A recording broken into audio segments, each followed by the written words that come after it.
just like the sound of it.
I just like the sound of it.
I just like the sound of it.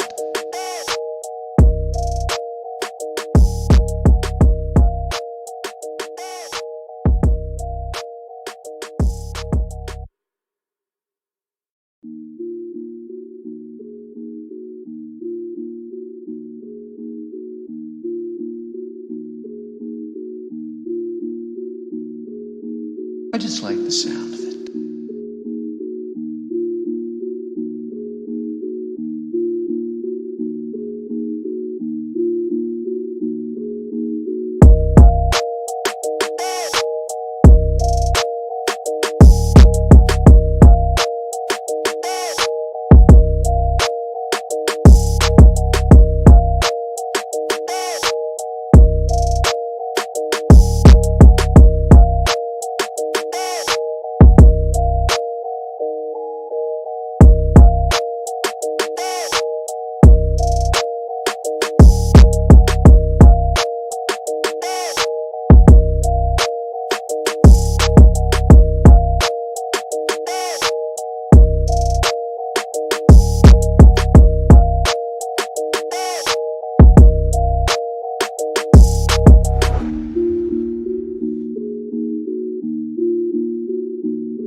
What is going on, everybody? It's been a long time, so long, but we are back. It's a Cold Front Report with my man Dan Gambino from Cold Sox.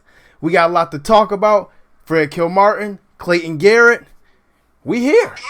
And we have been traveling the globe. All right? Yeah. What's going on, Pretty Dan? much. How you feeling tonight?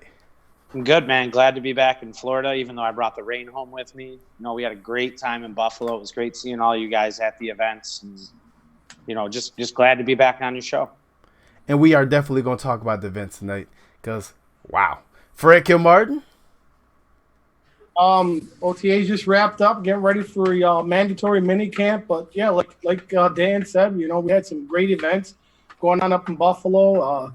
JT and Dan were my roomies. We all had a room together. We were roommates. So yeah, it was a great time. I enjoyed myself. We actually had separate rooms. We did not have a room together, but we were roomies for the week. We had a house. Well, I think Dan and JT had bunk beds. I'm not sure. Yeah, they were.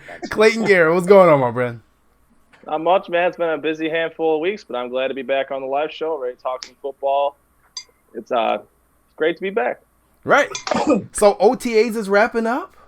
The Micah Hyde charity softball game was just simply epic and off the chain. Dan is still wearing his jersey. I don't know if he's taken that thing off since the event. And we also had the Chris Berman Circle the Wagons event where Bills Elvis John Lang was inducted into the Buffalo Fans Hall of Fame. Chris Berman, the Boomer, inducted you? Come on, John. But congratulations to John, and we got pictures and videos from everything. So let's start with the Micah Hyde event. Now, Dan, you were a sponsor of this event. You worked closely with Carly Sandy from Lemmy Sports, setting this up, and all the players had the socks on. So tell us about that. Yeah, man.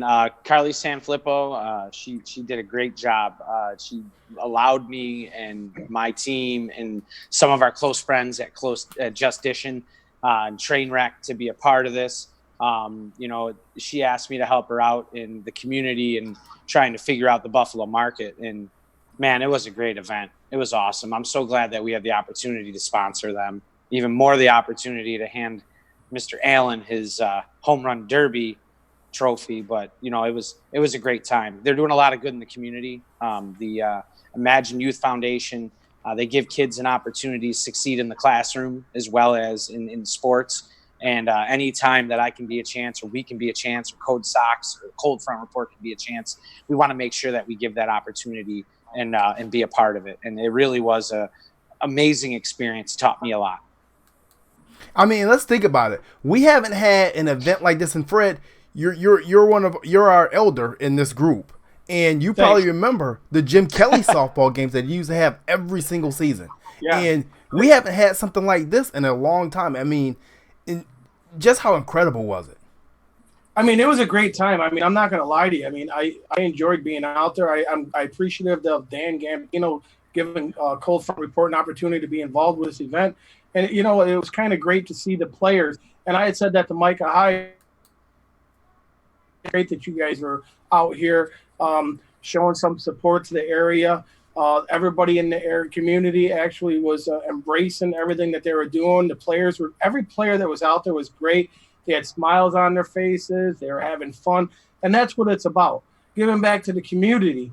And it's nice seeing that the Buffalo Bills players are out there doing this. And it's just that bonding that they're doing with themselves and the community that we used to have with the early 90s when Jim Kelly was running the events like this. So it was great to see that again, finally being brought back to Buffalo. Clayton, what was your memory of this event? I mean, Fred touched on it a little bit. Very thankful and grateful that Dan could get us the access and got us to the game in general and got us amazing seats and then access after the game. Really, it was incredible to just go on the field, shake hands with all these players, and just specifically Zay Jones. Zay Jones is an incredible person. He was an awesome human being, very, very bright-spirited person, and I enjoyed just talking to him for a handful of minutes. And it was awesome to have access to these players, have a conversation with them, whether it be a couple seconds or a minute or two. It was just awesome to be able to speak with these guys and just see the kind of people they really are. Right.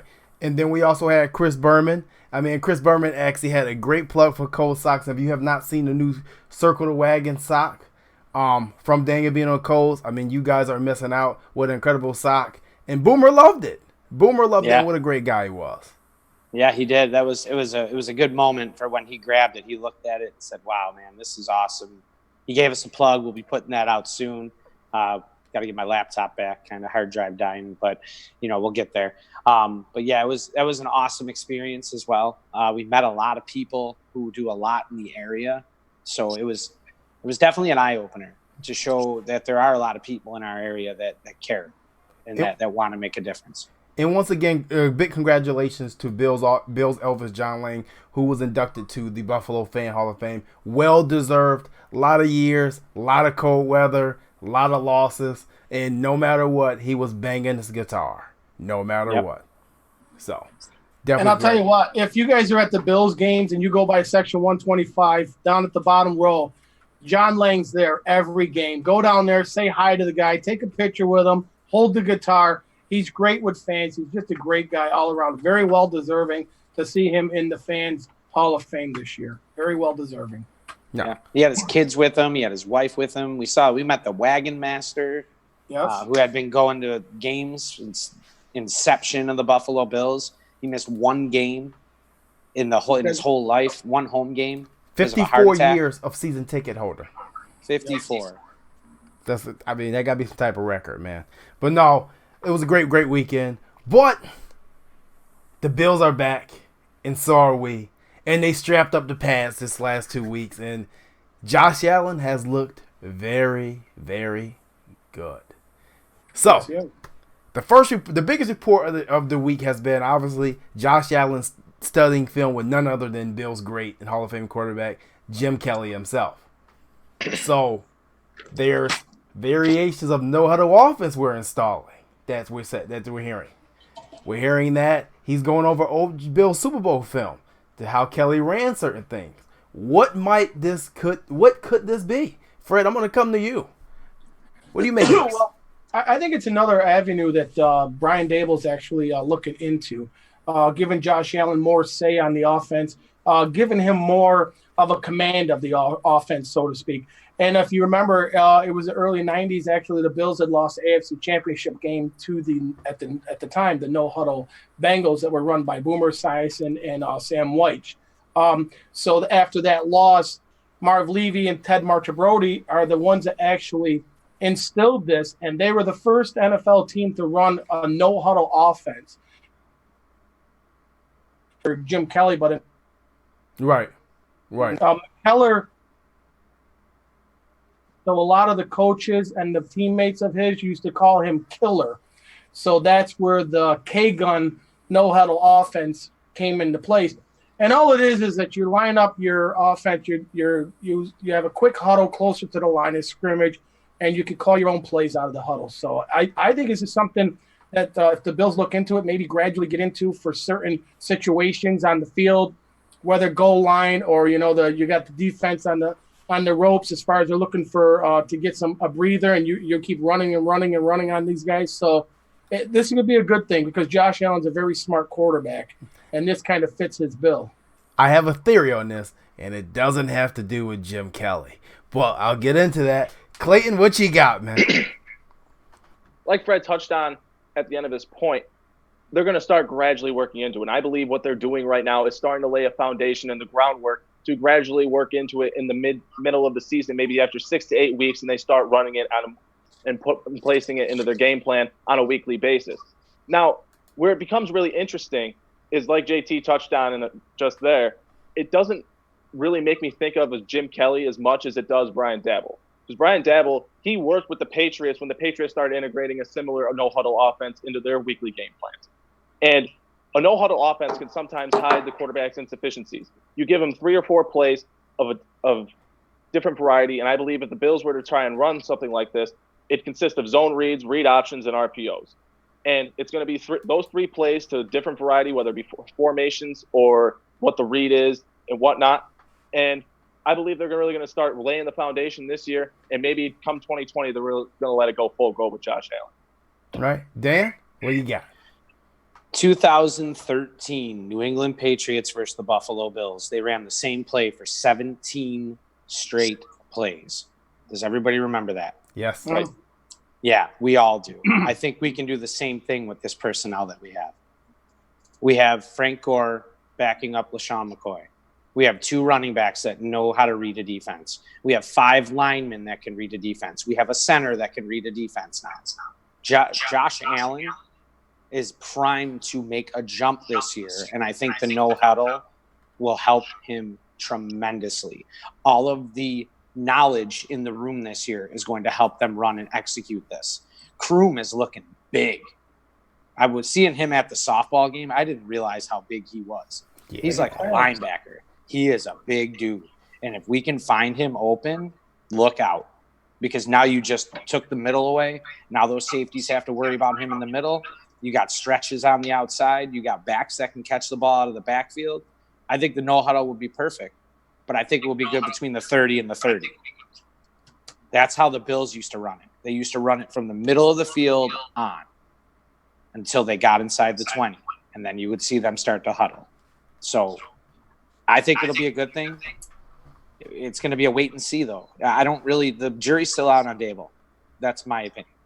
Buffalo in the early 90s were a high potent offense based on that because Jim Kelly was relentless when he ran that no huddle. He would just wear down defenses. I remember the AFC Championship game against the Raiders, and Howie Long was actually asking him to slow it down, Jim, slow it down, because they're just relentless. Yep. I mean, if they can get this thing going, I mean, it's a great tool to have in your offense. Is to run and no huddle. Like Dan touched on, running at 30 to 30, you run them out from 30 to 30, you get inside the 30-yard line, you can punch them in the face and go for a touchdown at that point, whether it be a go route or a deep post or just a simple just dive play, because all the guys on the D-line, they're tired out. They're going to get pushed right over and mauled right over, and that's going to lead to big plays for your offense. Yep. Right. So this is my theory on this whole thing. He met with Jim Kelly this week. No surprise there. Jim was one of the most prolific quarterbacks running no-huddle offense. But I'm not sure it was to pick the plays apart. We can say that Josh Allen's biggest flaw to this point has been his 10 to 15-yard pass. And we brought in a lot of receivers. John Brown, Cole Beasley, got Zay Jones in the slot. A lot of inside guys, essentially. Jim Kelly utilized the middle of the field better than almost any quarterback. That was his bread and butter. Beebe, Lofton, Reed.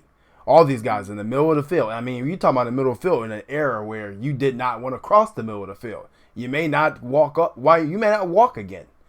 No. But he did it. That's where I think he's meeting with Jim Kelly about. How could I better utilize the middle of the field, especially in NFL now where you can't touch anybody. You touch somebody, and that's a flag, essentially. Going back to Clayton's point, Chip Kelly and Bill Belichick. Brian Daboll was on that staff when Bill Belichick and Chip Kelly would meet every single summer before Chip went to the Eagles at Oregon. Bill picked Chip's brain every year, and the Patriots installed Oregon's pace offense into their playbook. And that's what happened to us in 2013. They literally mauled us with us. And the funny thing about that offense was it wasn't an all-game thing. It was, boom, right in the third quarter at some point, they just run it for 10 straight plays. Then they'll slow it down. Then they'll hit you in the fourth, or they'll hit you in the first. It was sporadic. Hell, we remember how many quarterback sneaks have we seen Tom Brady get for 7 yards by running this offense? Like you said, if you go back to the 1990, and going back to Fred's point, the 1990 Raiders-Bills AFC Championship game, the Raiders essentially had to keep 6 defensive backs on the field the entire game to try to stop it. But it opened up running lanes for Thurman, Kenneth Davis, and even Mueller was running the ball. So Jamie Mueller. Yeah, when you think about it, the best friend of a quarterback and a young quarterback is a running game. Running this offense with Singletary, McCoy, and Gore, they're going to maul you. Don't forget Yeldon. And Yeldon, I forgot. They're going to maul you if you wear down. So like I said, I'm all for it, man. I'm all for it. Let's not forget that Allen had a 37 the same time, JT, that Belichick was picking Chip Kelly's brain, that they actually had inter-squad practices together that year? With the Eagles.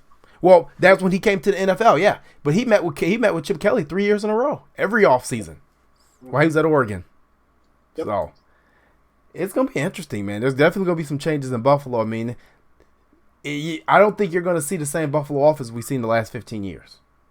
Remember the Monday night game? We talked about it, how Dable came out with all this different stuff. And we're like, wow. But he kind of used it all at the same time. We're like, man, he should have spread it out throughout the game. But he came out, showed that hand too early. But they were moving the ball. They had the Patriots on the ropes on a couple of them drives. Yeah, they had the Wildcat going right off the beginning of that game, if I do remember correctly. Yeah. Yeah, if we call it what it is, Brian Daboll is playing for his job. He's coaching for his job the first 6 games of the year. He's got to prove that this offense is taking the steps in the right direction with a young quarterback at the helm. He has a lot to prove this year, and if he has to integrate a hurry up up-tempo offense to do that, it's just going to mean good things for the offense and the Bills as a whole. Well, all these staffs that have come in, they've all reached out to Jim Kelly, but it was all for just a rah. They never asked the guy questions about how he had such success with the Bills in the early 90s.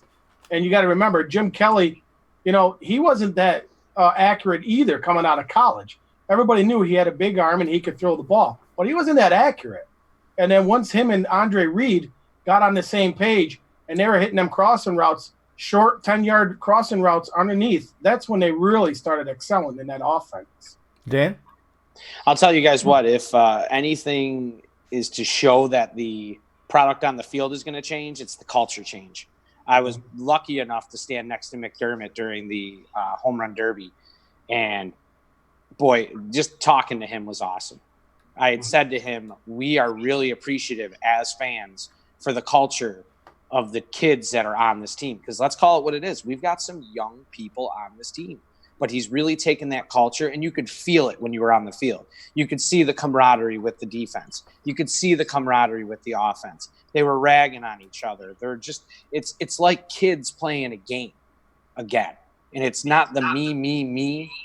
It's the we and the us. And believe me, that man knows what the 716 means. He knows what we mean as fans. And he kept alluding to how great our fans were. And I asked him to compare it to Carolina, and he flat out said it does not compare, that our fans are head and shoulders above where normal fans are. We eat, breathe, and drink Buffalo Bills football. And he is so thankful for this crowd and for our fan base for what we do for them. So just know that he sees it. The players see it. They know we're there. We need to be there for them.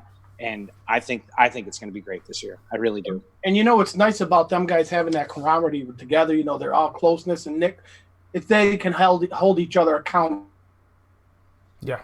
Relationship with each other, it's easier to hold each other accountable. And I'll tell you, back in the 90s, I keep saying it up again, they held each other accountable. And there was an instance already in OTAs. They had some young running backs that were in the back. They were missing some miscues, some false starts. Dable called the whole offense together, and he gave them a tongue lashing, and he let them know right off the bat, you're going to be accountable for your play. And that's what they need. They need to be accountable. Yep. Yeah. No, I mean, like I said, it's awesome to see, man. It's great to see the Bills back in the community, and I think once you have a team and the team is within the community as well, it's an unstoppable force. I mean, we hate comparing everything to New England, but the Pats are involved in their community. They're bonded. To be honest with you, all Boston sports, the Bruins, the Red Sox, the Patriots, that's the model. They're all bonded with their community. And when you have that type of bond, that's unbreakable. It's literally unbreakable. And it's contagious.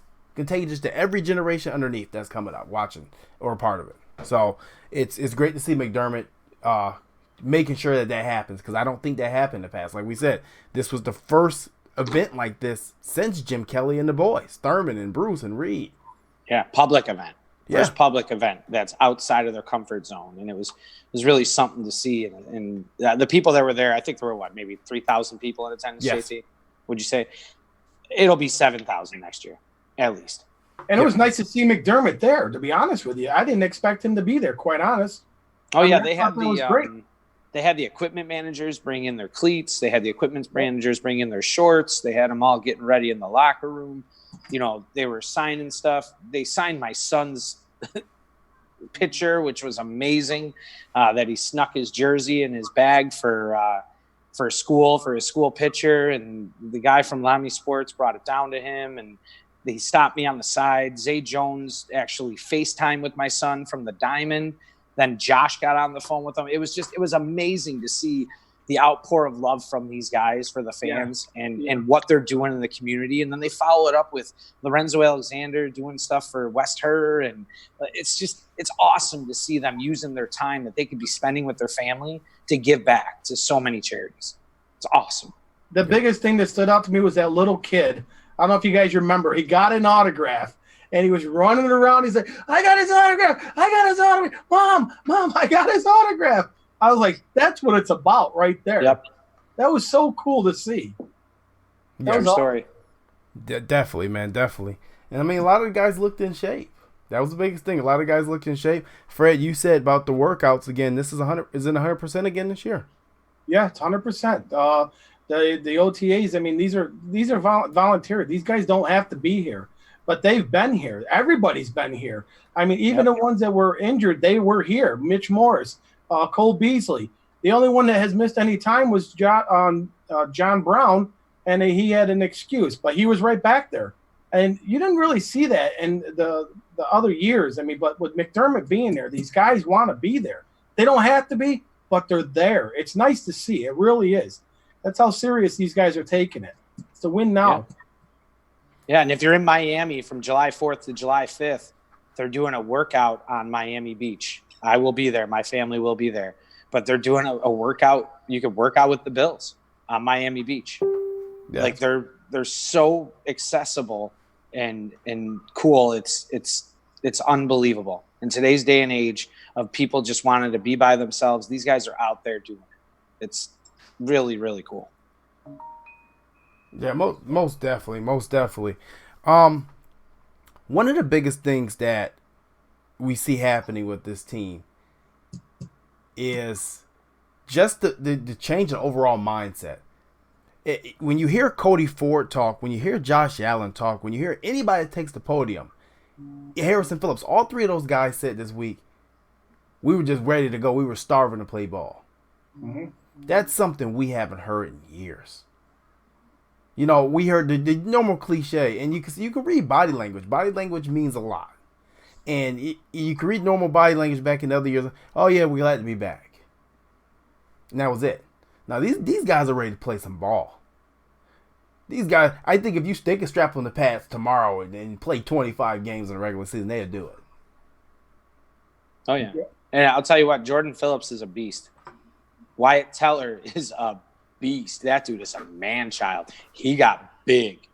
He got really big and really lean. It's going to be amazing to see what he does in that dogfight for the starting rotation. Because if his body size says anything, we got an absolute steal in the 4th round 2 years ago. Or a year ago, excuse me. But there's some big boys out there ready to hit someone. Yeah, I'm glad you touched on how these guys are ready to ball. Because it's something we haven't really seen a lot, as you brought up, from previous regimes. How these guys, they come into camp, it's like, oh, yeah, we're glad to be here. Well, it's like, really? Are you? And now these guys, they want it. They want to set up their own legacy. They want to drive their own path, and they want to start their own thing, create their own legacy, their own dynasty, such as the Bills created in the 90s with Jim Kelly. Jim Kelly, soon we're not going to be talking about Jim Kelly. We're going to be talking about Josh Allen. Hopefully. Okay? Hopefully. That's what these guys are striving to do. They want to start their own – they want to create their own path and create their own legacy in Buffalo. Yeah. You know, what's nice is like JT and we talked about is that I don't remember when we've had a 100% participation in OTAs, voluntary OTAs. I can't remember when the last time that was. You know what I mean? Even with Rex Ryan, remember you see it in the media, so-and-so's not here, so-and-so's not here. I mean, the media always says that, hey, just want to, we're out here today, so-and-so's not here. But guess what? It's voluntary. They don't have to be here if they don't want to. If they still got things going on with family and stuff, they don't have to be here. But they are here, and it is great to see. It really is. Well, there's a guy in Cleveland that made some headlines this week that he wasn't there. So, I mean, like I said, you don't have to be. Right. But like I said, that's the culture of McDermott and building. And no, as you get mind you, don't get me wrong, if they're not there, that doesn't mean they're the worst person ever. A lot of these guys actually have their own training regiments and their own outside trainers and things like that. So when they're not there, that doesn't mean they're just partying and having fun. They can be off-site training. So, but Zay Jones. 9 times out of 10 they are. Huh? 9 times out of 10 they are. And I'll see that one next week when I do the Landry event. So I'll send them your love. He showed up the last day and he looked very, very good. So I don't think he was out of shape at all. No. Well, Mitch Morris, and he wasn't able to participate too much in the OTAs. He actually had the red shirt, no contact shirt on. But him and Josh Allen have been spending so much time together, going over stuff as far as like your calls, your protections, and the overall offense altogether. So that's good that they're getting together for the classwork for it. Matter of fact, Fred, while you're touching, do you want to touch on the injuries really quick throughout the week? The only injuries that I know of that popped up were now I'm drawing a brain fart. Is Cole Beasley will probably be ready for training camp. Okay. I know he's healing up. Mitch Morris is ready. He said he should be ready and go for mandatory. And the only one that stands out is the kid that we signed from the Bengals. He's the only one that probably will not be ready. Oh, Tyler Croft, yeah. Tyler Croft. And Quentin Spain also hurt his thumb. Right, he quit. He had a minor, but he should be ready to go too. Okay, good. Ed So, Oliver was out with shoulder soreness this past week, or at least the one day media had access. He was out with shoulder soreness. okay. But we're good, right? We're healthy. Yeah, there wasn't Right. nothing major. Okay. There was just a couple of bumps and bruises, but that's expected when you're out running around. You know what I mean? You haven't been full bore, so to speak. You got to remember these guys are still out there fighting for a job, so that's why they're going 100 miles per hour. Right. So even without pads on. With Josh Allen meeting with Jim Kelly, I mean, like I said, we have a lot of weapons out there. We have a lot of receivers now. The one guy I really want to talk about is Zay Jones. I mean, and we saw Zay at the softball game. I mean, Zay looks big. Yeah, Clayton and I actually spoke to him. Right. We know he put on 10 to 15 pounds. 10 pounds of muscle, pure upper strength. Yeah, we talked to him. He said he's feeling good. He's feeling great. He's going to have a 100, full participation this year. He ain't going to miss no time. So this is good for him, too, going into year 3. Right. How key is Zay Jones to the development of Josh Allen? Clayton, I'm going to start with you. All right, so bring it back a couple years. You guys, Bills fans will remember a quarterback wide receiver duo of Ryan Fitzpatrick and Stevie Johnson. Okay. Ryan Fitzpatrick got to Buffalo. He starts off as quarterback 3, he works his way to quarterback 2, and he eventually gets to be the starter on the field. Stevie Johnson, he was a 7th-round draft pick, so he had a similar path to the field as Ryan Fitzpatrick. And through the years, they practiced together in these OTAs, in training camp, in mandatory minicamp. They practiced for years. And once they hit the field together, it was very obvious the chemistry that developed throughout the years, as Stevie Johnson will go on to be a 1,000-yard receiver 3 consecutive years in a row. So here you got a young quarterback. He comes into camp. He's quarterback 1. He's getting all the reps. Zay Jones is carving himself out a role as wide receiver 1. So they're starting to build chemistry together in practice themselves. And Mud Dog and I talked about it this past week on the podcast, how we believe that Zay Jones is either going to be a 1,000-yard receiver this year or he's going to catch 10 touchdowns. And I wouldn't put it aside from him, because you look at these young receivers that come out of the draft, it takes them 2 to 3 years to start really finding their niche in the league, to really start adapting to the pro game, because you're going from playing amateurs to playing professionals. It's a big leap, especially when you come from a smaller school like ECU, where you're not playing these big league players that are more NFL ready and more NFL caliber, like in the Big Ten, SEC, ACC, all those conferences. He came from a small school, so that's why he struggled the first 2 years. He struggled his first year primarily, but last year he was the best receiver on the team, and I expect nothing more than growth from him this year. And like I said, 1,000 yards or 10 touchdowns. Fred?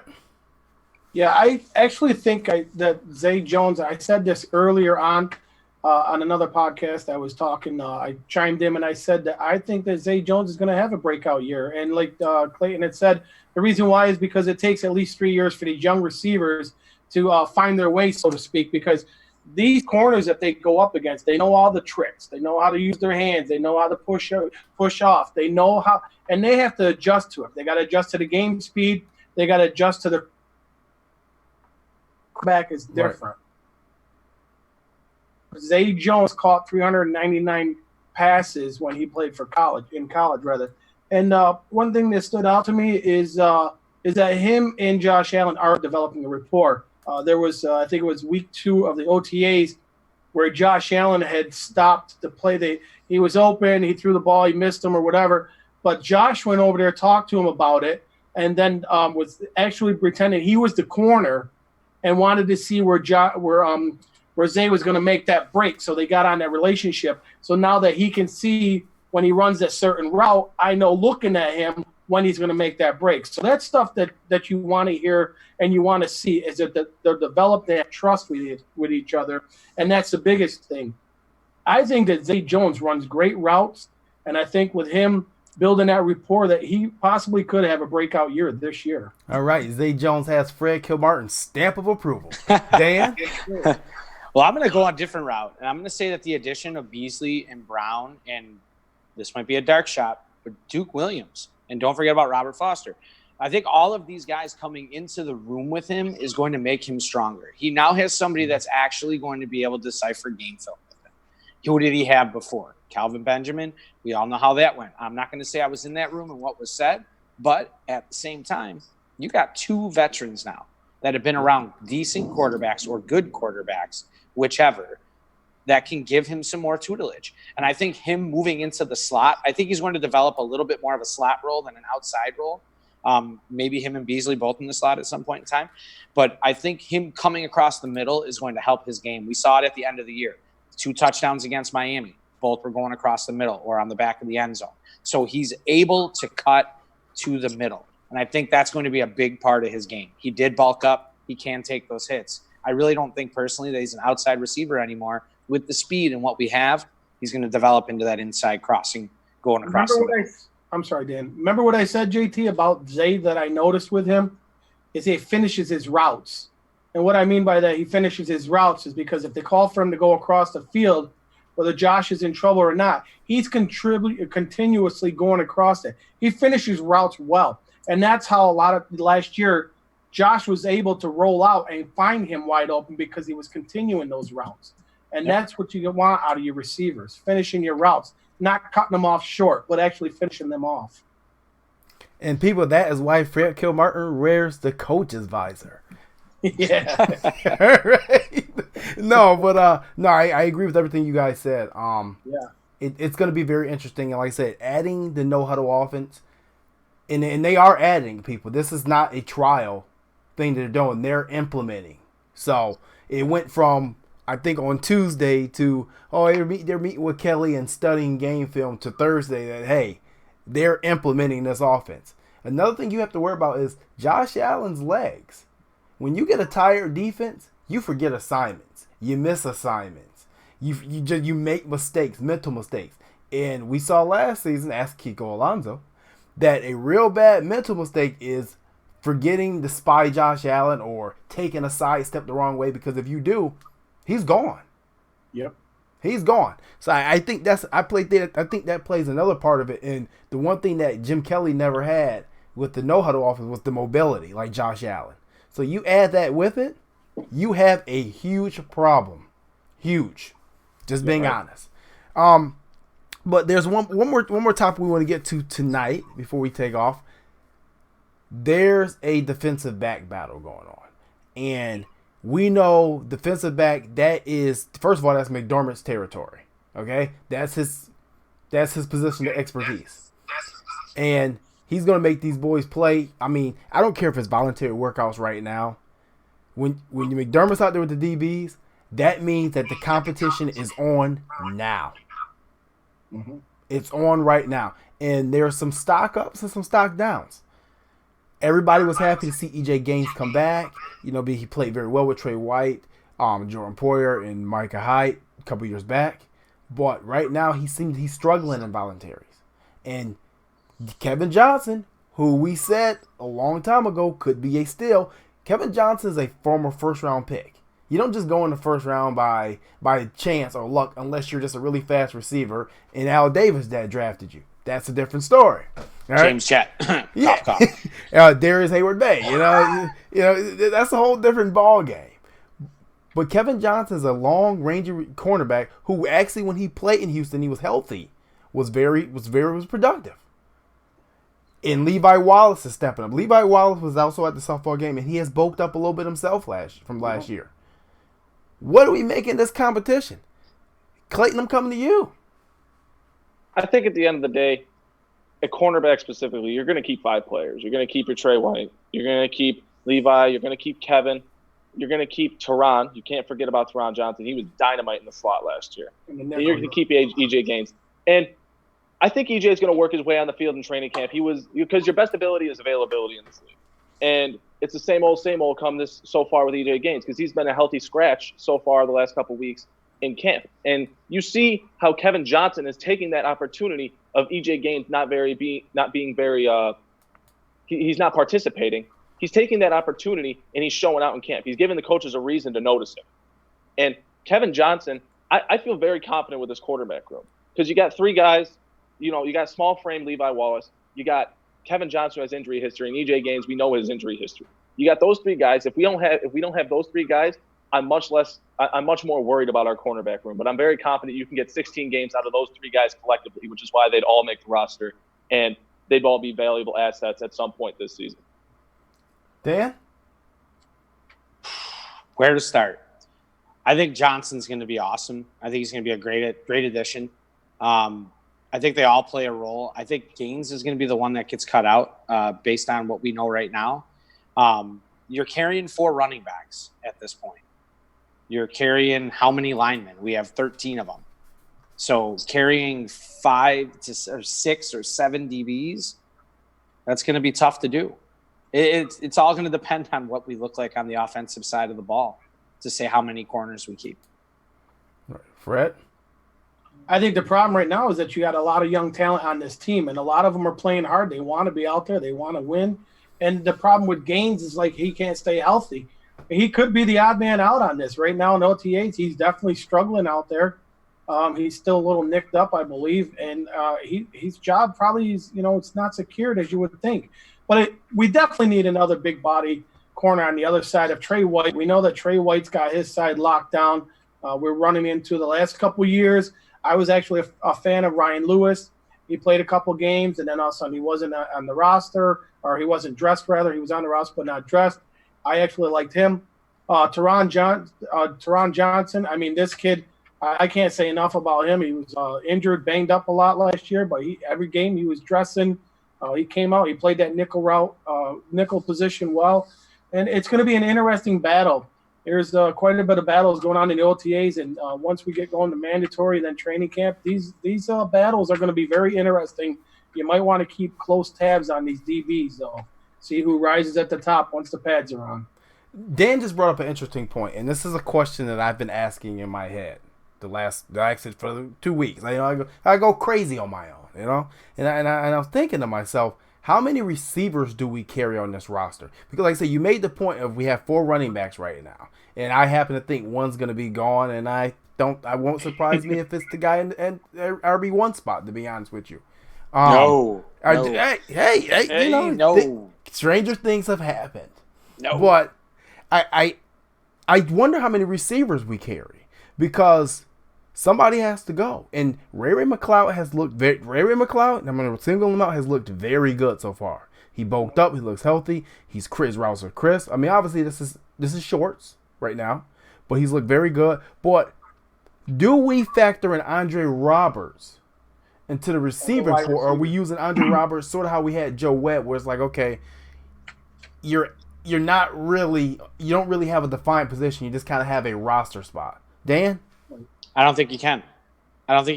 Based on what we have, based on the receivers we have, I don't think you can. Like you said, Ray looks good. Duke Williams, where does he play in? Where does Stills play in? Where does anybody else that's been a starter on this team play in? I mean, it's literally the Joker throwing out a stick and saying, all right, we got room for one. Right. Uh-oh. Think we lost Danny here. Yeah.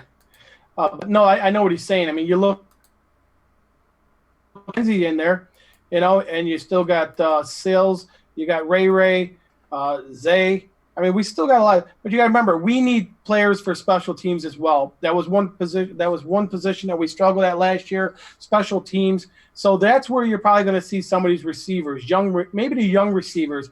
They may end up on special teams just because of the fact that we struggled last year. They want to revamp the special teams. You need kick returners. You need gunners. You got to have people that with speed to be on the special teams. So just because we keep 6 or 7 wide receivers, they're not guaranteeing that they're going to actually play as wide receiver. They may be on special teams. Right. I mean, I'm going back and forth for how many we carry, because, I mean, I could see us carrying 6, and not including Andre Roberts, that'd be 7. Mm-hmm. And like Dan said, you're going to have to take a spot from somebody in some other position. And I don't know what spot that's going to be, because it seems like we have a lot of defensive linemen as well.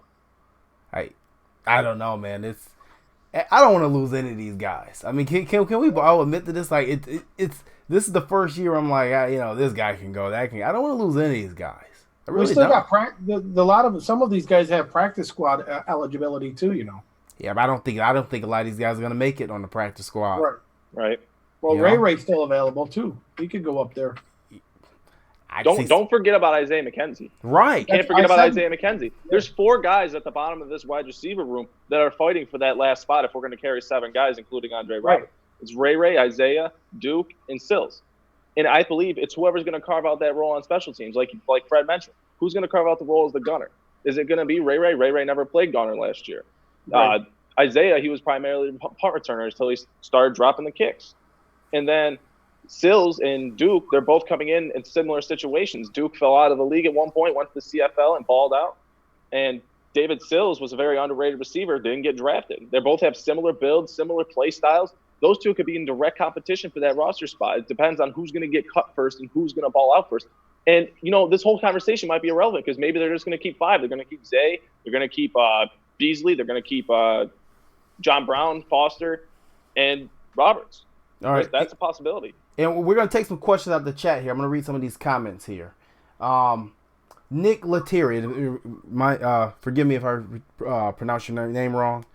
Roberts is making this roster. He's one of the top few returners in the league and has been running with the 1s and 2s wide receivers during OTAs. Good point, Nick. Tim Henry asks, is Beasley an automatic starter? Clayton? No. See, the thing is with today's NFL, with slot receivers, there's a big slot and there's a small slot. And you see a guy like Cole Beasley, he's that smaller, quicker, shiftier receiver. And then you see a guy like Zay Jones, who's going to get that match up with the safeties better in the middle of the field. So, yes, Cole Beasley is the 1A, and then Zay Jones would be the 1B in the slot, I would say. It depends on the situation. It's situational with who you play in your slot receiver. Fred Kilmartin. I look at it like this. I don't think anybody's job is secure. I'm just saying. Not even $29 million? No, I'm just saying. That stranger things have happened, but there's no guarantee that they make the squad. I mean, I can see Robbins definitely going to be the return guy. Then you got McKenzie, he's a returner, punt returner. But there's no guarantee that Cole Beasley could make the squad. Right now he's injured. He ain't really doing much in OTAs. And he even said it, he doesn't want to be that guy that, comes to the new team and then he's got to sit on the bench. He wants to be out there, but you're not out there. So, I mean, there's no guarantee. Yeah. I don't know anymore. I don't think we have any more questions. Dan Speck says, wish the roster limits went up to 56. Dan, I wish they went up to 59. Okay? But no, other than that, guys, that's our time. It feels good to be back. We're back. We should be back almost every Sunday now, going forward, just about. We've been traveling the world, making moves and donating to charities across the globe. And, Fred, any final words? No, I kind of look forward to mandatory mini camp that's coming up June 11th through the 13th. So be sure you guys check that out. Check out Cold Front Report. We're going to bring you some content, give you some information as far as what's going on in those mandatory mini camps. Keep you up to date with any injuries or any other news that comes out of One Bills Drive. So we'll definitely keep you posted. Clayton Garrett, what you got? I want to bring your attention to the semi-new Overtime podcast that's presented by the Cold Front Report, where me and my friend Leroy Mud Dog Winslow break it down for you on a weekly basis. We're going to be releasing our stuff come Monday afternoons, Monday at noon typically. And, it's just a great chat between two guys. We'll occasionally have somebody on. This past week we had Mr. Patrick Helper on. I don't know if he's watching, but thank you for coming on, Pat. We'll have, a variety of guys that are associated with the Cold Front Report on. Yeah, come and have some fun with us, man. Yeah. Dan got back just in time for some final words. What do you got, Dan? I didn't hear the rest of that. I'm sorry I lost you because of the rainstorm we're having here. It's all good. No, you're just in time for your final word. Hey, check us out. September 20th. We wanted to let everybody know about this. We're having the Mafia homecoming party, September 20th at Soho. We've linked together with Jay Mano. We're going to throw a nice homecoming party for all the Bills faithful from September 20th. Myself, the Cold Front Report, Del Reed's involved. We're trying to get everybody we can out to have a good night, celebrate the Buffalo Bills, hopefully being 2-0. It'll be a long time since we had some football in Buffalo, so we want to make sure we're bringing the boys home right. So stay tuned for that. We are looking for sponsorship. We are looking for giveaways and donations. If you want to be a part of that night, either through volunteering, get a hold of the Cold Front Report or myself. We'll definitely take everything into consideration. We want to make sure that it's a good party for everyone. We're hoping to have a launch of our new Codes Experience app running. It'll be an augmented reality experience as well. So we're going to have a couple bells and whistles at this event. We learned from the first event, and we're going to make sure this one's big enough. I've already talked to some of the wives, some of the families. We're trying to get in contact with former players, past players, to see if they want to come. So it's gonna be a good event. We will be donating a portion of the proceeds to charities, as always. We'll be having raffles to give away. It's gonna be a good event. And if you want to just come out and meet the boys and meet Del Reed, and for whatever reason meet me and probably the guys from Trading Sports. Forever reason. You know what? It's about family, guys, and that's the culture that the coach is trying to bring. It's the culture that we're trying to bring. And the one thing that stuck out from the whole event was McDermott taking a step back and asking how we started what we're starting, how you guys started what you're starting. And I told him, we're just following suit. You don't have to be a millionaire. You don't have to be someone who knows someone. You just got to do it. And that's pretty much the reason why we're all doing this. We love sports. We love our community. We're proud of where we come from. I'd like to say thank you to the guys from the Cold Front. I'd like to say thank you from Therese Sport and Barnes, to Paula Bogdan, to everybody on the Bills coaching staff, to everybody at Lamy Sports, everyone that was involved with the Buffalo Experience Hall of Fame. It's just a humbling experience to be able to not only do that, be a part of it, but to bring people along as well. And it's unreal. And I'd like to thank you guys. I really would. Thank you very much. Before we jump off the air, JT forgot to mention, and I want to give a shout out to Pat Freeman from Power 96.5 for allowing JT and I to be on his show Saturday. I know it was a busy weekend, and we got into town and we ran right over. He took us in. He welcomed us in there. He gave us some insight on some things. I was very appreciative to just have a few minutes with Pat Freeman, and the guy is a great guy, very knowledgeable, huge Bills fan. And again, I just want to thank Pat Freeman for that opportunity. Thank you. Right. Certified NFL writer. Now, not everybody can say they're certified. So make sure you tune into his show, The Power Hour with Pat Freeman, on 96.5 WUFO from 1:30 to 2:30 on every Saturday. He just had Ted Washington on there, and it's a great interview, so you might want to go check it out. The mighty Oba himself. But no, man, it's been a great week. It's been a great summer. I mean, we've been traveling. I've been with Dan doing things hand in hand. I mean, like I said, just giving back, having fun, and just creating positivity. That's the biggest thing, creating positivity. You know, you don't see Cold Front. We're not out here pushing merch and all this stuff. We, like Dan said, we do it for fun. We do it because of our passion. We love meeting people. Like people asked us for autographs and taking pictures with us at the game. I mean, and we appreciate the support. And if you had my autograph, the creditors may be looking for you, so please put that in the closet. But no, man, it's been a great experience. And if we never recorded another episode of Cold Front Report, I could live the rest of my life a happy man. But we are coming back. We're gonna come back every week. Don't think we're done. But yeah, man, guys, great show. Feels good to be back. The Bills are wrapped up voluntary OTAs, and I mean, it's almost time for football. How many days left, Fred? This day number 91 to football. 91 today. 91. 91 We're under 100. Yep. Right. So make sure that you're following the Cold Front Report Instagram page, Twitter page, and Facebook page, and make sure you're following Cold Sox and Cold's Media Group. And also make sure that you're catching your best Buffalo nightlife at Soho in Buffalo, run by Jay Mano, and you are donating to the Buffalo Hall of Fame experience because they're going to build that building. Don't even worry about it. It's coming. So, fellas, that's it. We are out. Tuesday night, live interview, Shelby Waddle. Tune in.